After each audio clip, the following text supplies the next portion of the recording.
রবিবার রাতে স্বামীর সঙ্গে বাড়ি ফেরার পথে এক মহিলাকে কয়েকজন যুবক ধর্ষণ করে বলে অভিযোগ।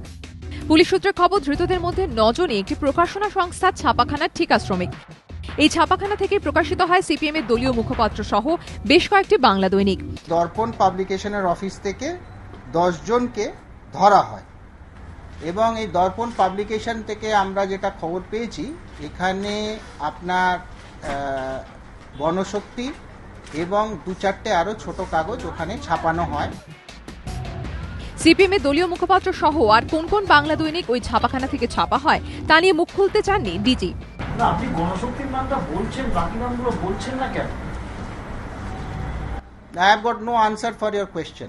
এরকম ভাবে আমি বলতে পারবো না। হ্যাঁ, বাকি নামগুলো বলছি না মানে এটা কি আপনাকে? হ্যাঁ, ছোট কাগজ তো আমি তো বলেইছি আপনাকে। তবে পুলিশের দাবি, ধৃতদের সঙ্গে কোনো সংবাদ মাধ্যমের কোনো যোগ নেই। ধৃত 9 জনের সঙ্গে দলীয় যোগের অভিযোগও উড়িয়ে দিয়েছেন সিপিএম এর রাজ্য কমিটির সদস্য রথিন রায়। ডিফরমেশন করা, বিকৃত করার একটা চেষ্টা হচ্ছে। কোনো পুলিশ অফিসারে করতে পারে বা কেউ একজন বলতে পারে যে গণশক্তি পত্রিকাতে এরা কাজ করে। এদের সাথে যারা ধরা পড়েছে তার সাথে গণশক্তির কোনো সম্পর্ক নেই। এটা একটা ছাপাখানা, ওদের এটি বিজনেস। পুলিশ সূত্রে খবর, রবিবার গভীর রাতে স্বামীর সঙ্গে বাড়ি ফিরছিলেন ওই মহিলা। মাঝ রাস্তায় তার উপর চড়াও হয় কয়েকজন যুবক। ফোন করে তারা আরো কয়েকজন বন্ধুকে ডাকে বলে অভিযোগ। এরপর ওই যুবকরা মহিলাকে পরপর ধর্ষণ করে। পুলিশের দাবি, ধর্ষণ করে পালানোর সময় অভিযোগকারিনী ও তার স্বামীর মোবাইল ছিনতাই করে পালায় অভিযুক্তরা। সেই মোবাইলেরই টাওয়ার লোকেশনের সূত্র ধরে 9 জনকে ধরা হয়। পুলিশ সূত্রে খবর, জেরায় দুষ্কৃতীরা জানিয়েছেন ধর্ষণে সরাসরিভাবে যুক্ত ছিল 5 জন।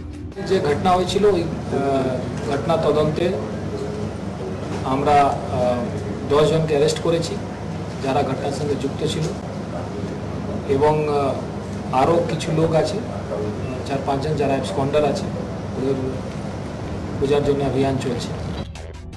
এখনো 6 অভিযুক্ত ফেরার। ধৃতদের জেরা করে তাদের খোঁজে তল্লাশি চালাচ্ছে পুলিশ। অন্যদিকে অভিযুক্তরা সকলেই সিপিএম সমর্থক। এই অভিযোগে এদিন দুপুরে দুর্গাপুরে বিক্ষোভ দেখায় তৃণমূল। অভিযোগ, ধৃতদের 9 জনই দর্পণ নামে প্রকাশনা সংস্থার ছাপাখানার ঠিকাকর্মী হলেও তারা সিপিএম কর্মী সমর্থক, যদিও অভিযোগ উড়িয়ে দিয়েছে সিপিএম। মনোজ বন্দ্যোপাধ্যায়ের রিপোর্ট, এবিপি আনন্দ, দুর্গাপুর।